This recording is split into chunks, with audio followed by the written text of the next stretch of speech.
আসসালামু আলাইকুম। আজকের রেসিপি হচ্ছে আমের লাচ্ছি। খুব স্বাস্থ্যকর একটা ড্রিঙ্কস। গরমে যারা ঠান্ডা টাইপের ড্রিঙ্কসগুলো পছন্দ করেন তাদের জন্য এই রেসিপিটা। লাচ্ছিটা বানানো যাবে মাত্র 2 মিনিটে। তাহলে চলুন ঝটপট লাচ্ছিটা বানাতে থাকি।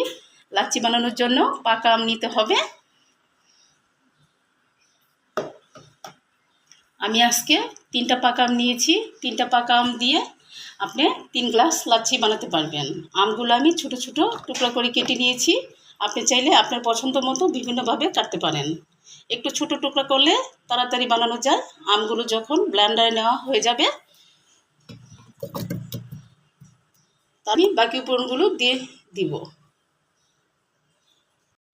এটা আমার নিজের হাতে তৈরি করা টক দইটা। 1/4 কাপ দিয়ে দিচ্ছি টক দই। আপনি চাইলে মিষ্টি দই দিয়ে বানাতে পারেন। 2 টেবিল চামচ দিয়ে দিচ্ছি পাউডার মিল্ক। 1/4 কাপ দিয়ে দিচ্ছি চিনি।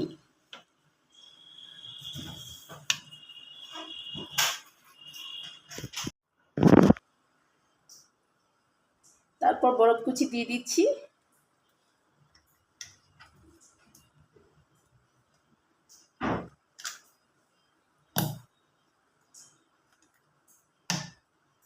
তারপর দিয়ে দিচ্ছি ঠান্ডা লিকুইড দুধ। দুধটা আগে থেকে জাল করে ফ্রিজে রেখে দিয়েছিলাম।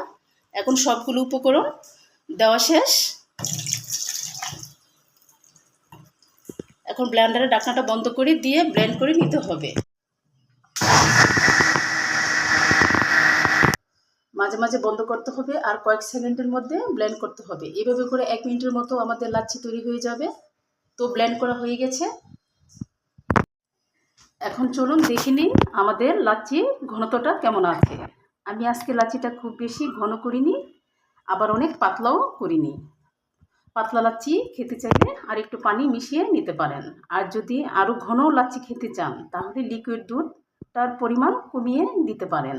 এখন হচ্ছে লাচ্ছিটা গ্লাসে পরিবেশন করার পালা। আমাদের লাচ্ছি তৈরি হয়ে গেছে।